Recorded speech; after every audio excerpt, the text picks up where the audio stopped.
Good morning, everyone. My name is Victor Fernandez, and I'll be giving you a demo of how to use Nmap today. I'd like to thank the West Texas INFOSEC Society, Mike, Lem, and the City of El Paso for this opportunity to speak. I do apologize for not being able to give this class in person, yet I recently came down on deployment orders, so this presentation had to be pre-recorded. Nonetheless, I hope you enjoy this talk and learn something new. This is the agenda for today's presentation. I'll begin by introducing myself and then Nmap. As I said before, my name is Victor Fernandez III. I am a signal warrant officer in the United States Army. I'm currently responsible for engineering active and passive network defense capabilities, as well as coaching junior cybersecurity personnel on how to respond to intrusions. I have 12 years of IT and cybersecurity experience, and finally, most of my formal education, to include certifications, focus on cyber network defense. Nmap is an open source tool used for network exploration. It was written in the Lua programming language by Gordon Lyons. Normally it is used in the context of network administration, but today we're going to discuss how it can be used offensively. Hackers typically use the following methodology to gain access to information systems. As a metaphor, I like to compare intrusions in cyberspace to intrusions in the physical domain. For example, the first step in attempting to gain access is identifying the scope of work required. This may involve literally or virtually walking around your target to see how big it is. The next step is identifying what would be the best method of entry. This might be a side door, the chimney, or a window no one is watching. The third and most exciting step is exploiting a security flaw and breaching the system. Then, once you're inside, it would behoove you to immediately establish a means of returning. You don't know how long you have until your initial point of entry is discovered. Finally, in order to delay being detected, it would be smart to clean up any evidence you were there. Some examples are deleting or flooding logs or invoking some kind of distraction. Again, these are steps you would take in order to gain access to someone else's network or information system. Now we're going to explore how to make these concepts come to fruition using Nmap. The first thing you're going to want to do when using Nmap offensively is to identify who is online. This is called host discovery. The command sentence for performing a host discovery scan is nmap-sn and then the subnet you want to scan. The -sn tells Nmap to scan for hosts but do not port scan.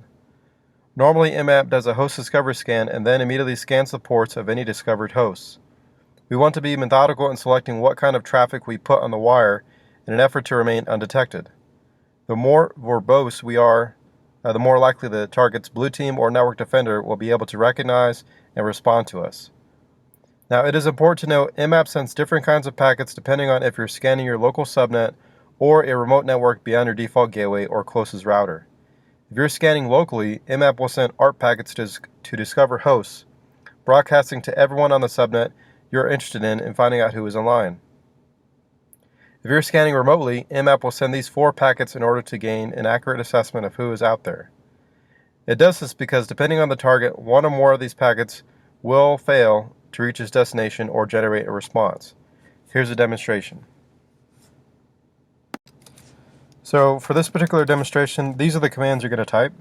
The first one's going to help identify your own IP address, and again, the second one is going to scan your local subnet. So as you can see here, my IP address is 10.10.10.5.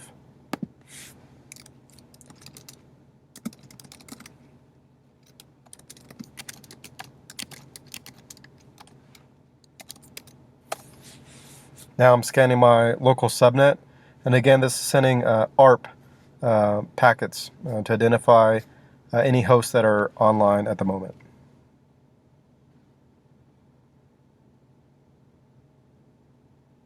And as you can see, it's already identified multiple IP addresses. The first one, this 10.1 IP address, is my default gateway. The second one is my virtual DHCP server. This 10.6 is an interesting host that we're going to investigate with other demonstrations. And then finally, this 10.5, again, is our own IP address. After identifying who is online, the next step is to identify what ports are open. Again, this is similar to if you wanted to gain access to a building. You would first identify how big the building is, how many doors or windows it has, and then check for which ones are open. This is called port scanning. The command sentence for scanning for open TCP ports on a host is the first line shown. The command sentence for scanning for open UDP ports on a host is the second. Here is the demonstration. To scan for open ports, these are the two commands that you can type. The first one's going to scan TCP ports starting from port 0 beyond 65,000. The second is going to scan UDP ports 53, 69, and 123. That is to help cut down on time and to also demonstrate that you can specify multiple ports using commas. Port 53 is for DNS, port 69 is for TFTP, and port 123 is for NTP, or Network Time Protocol.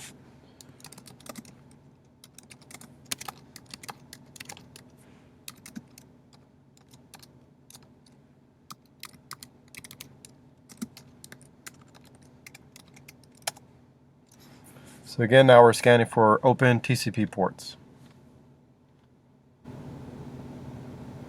Alright, as you can see, there are multiple open TCP ports. Next, we're going to scan for UDP ports.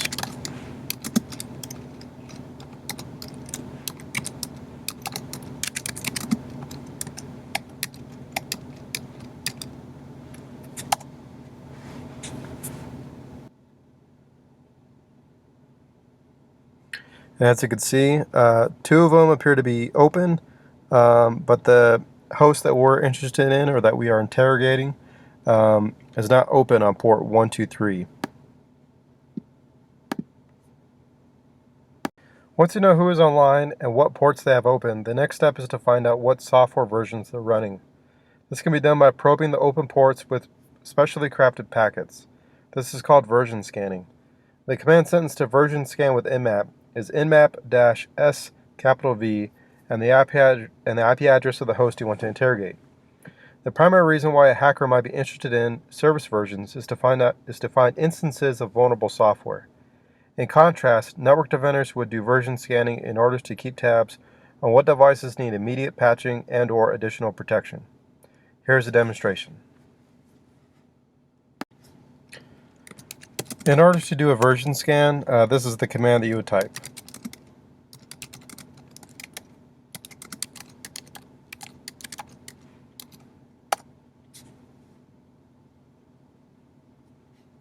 And again, what this is doing, because we did not specify any particular ports, is it's going to probe all available ports on this particular IP address and identify versions of any running services.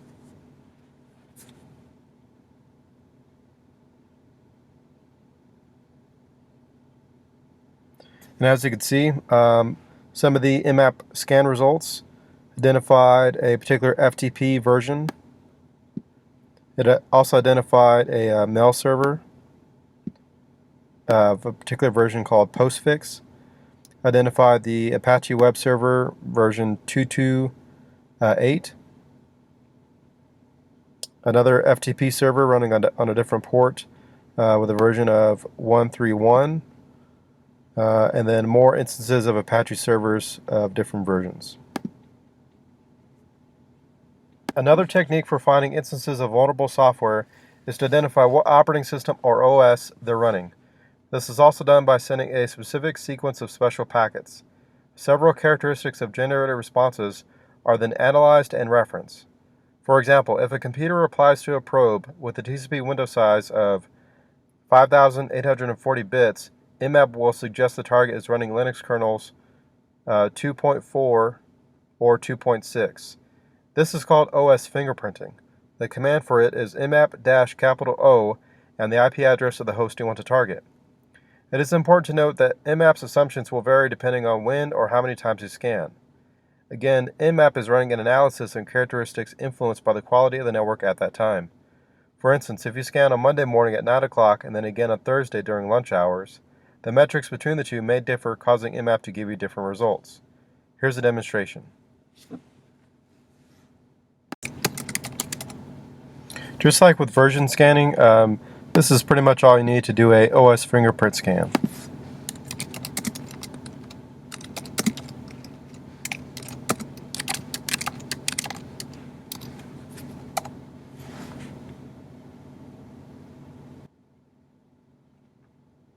And if you look down here, it identifies the operating system as Linux 2.6.9 or 2.6.33. And then if you notice, it also identifies open TCP ports again.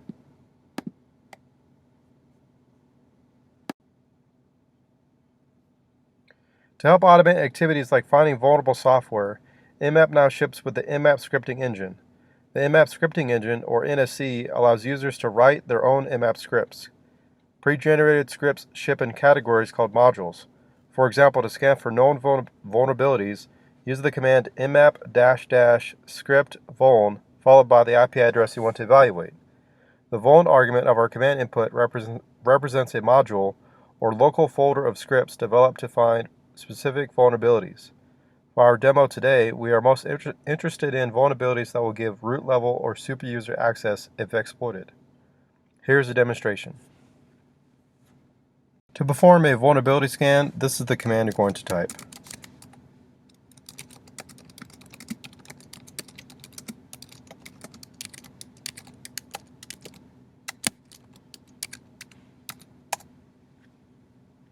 And again, this is going to take a minute because what Nmap is doing is it's executing all of the NSE scripts that it has that falls under the vuln module, category, or really local folder.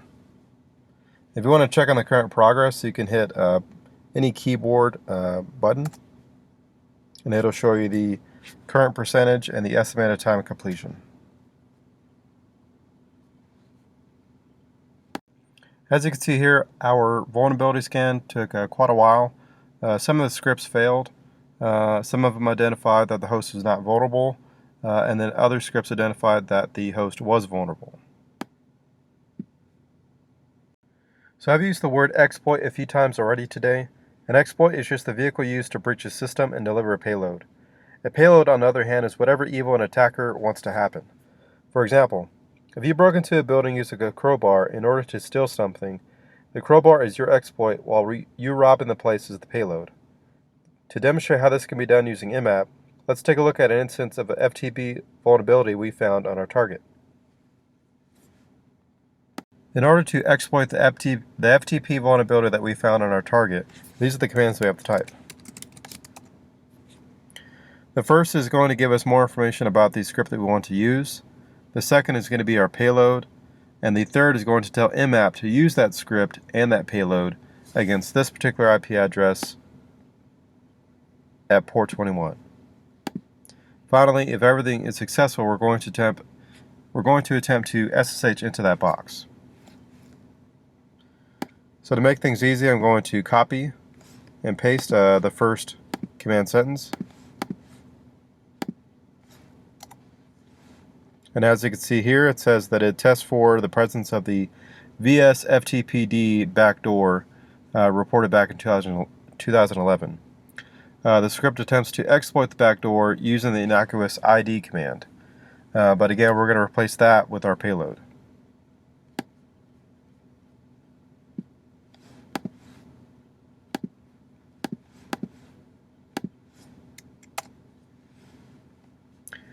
Finally, we're going to execute the Nmap command sentence that takes both the script and our payload as arguments.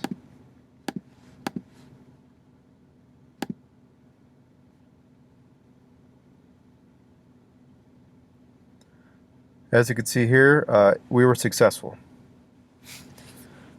To prove this, we're going to SSH into the box. Using the username of Ghost, we're going to accept the fingerprint first, and then we're going to provide our password. And again, our password was specified here. So BOO. Now we're in.